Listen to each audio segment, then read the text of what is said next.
This week's long-term test is with the Kia K4 Hatchback. This is actually a really good car. It pleasantly surprised me. We'll go over everything in today's video, so let's get into it.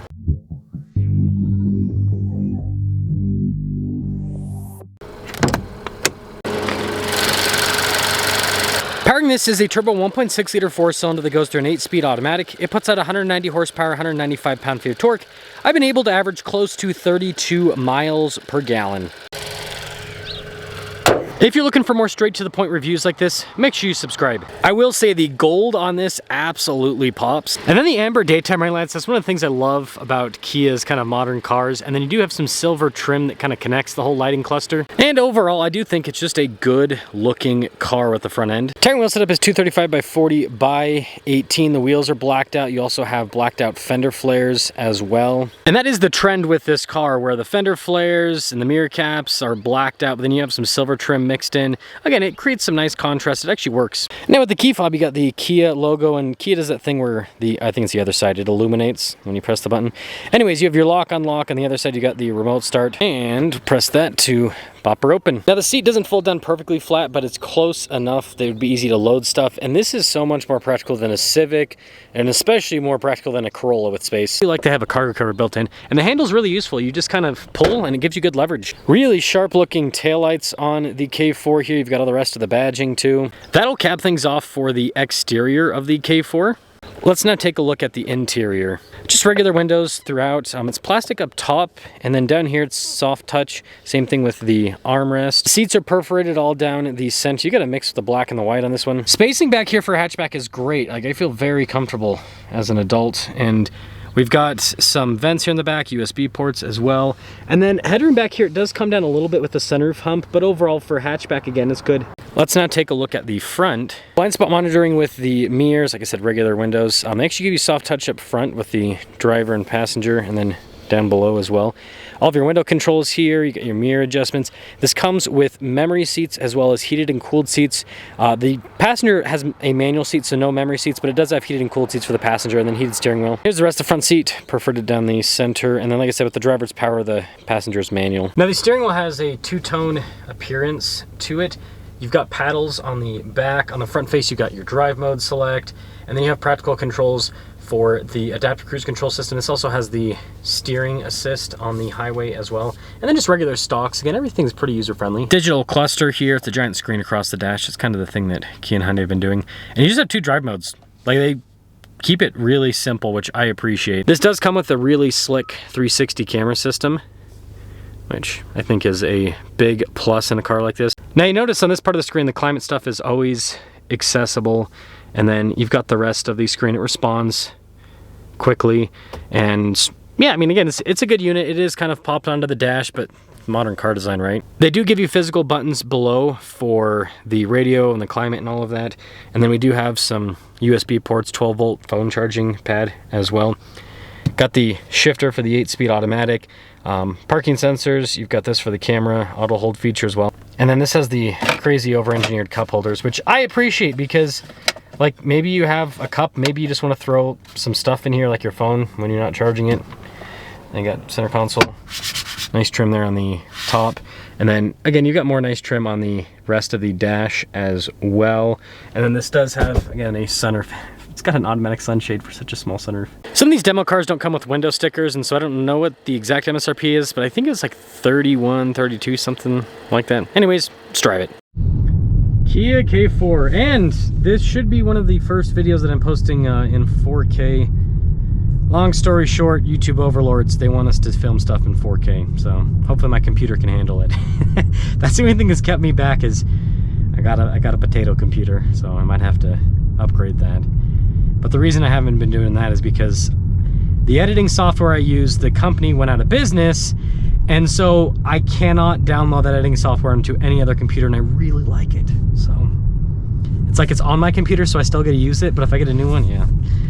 This thing's nice, guys. The seats are comfortable. It's got good luxury features. I mean, this is such, and a bird pooped on the windshield, I just realized that. It's just a nice car. Now, I wouldn't call it a luxury car in terms of the, like, sound insulation. It's better than most economy cars. it kind of sits in that realm with Mazda where it's not like full-blown luxury, but it's got a lot of luxury added to it, so it's very premium. But overall, yeah, it drives really well. It's comfortable, it's quiet enough, you've got the nice luxury features, the sound system. It's not gonna knock your socks off by any means, but it's adequate. It's an adequate sound system. And it gets pretty good fuel economy. The power is good.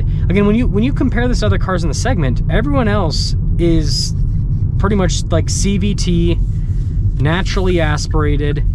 And so this thing, you know, knocking on the doorstep of 200 horsepower with an 8-speed automatic, it feels a lot sportier. It feels a lot more adequate. Like you drive a Corolla with their the regular one, right? Their 4-cylinder NA in the CVT, and that thing, it's fine, but it feels slow. This doesn't feel slow.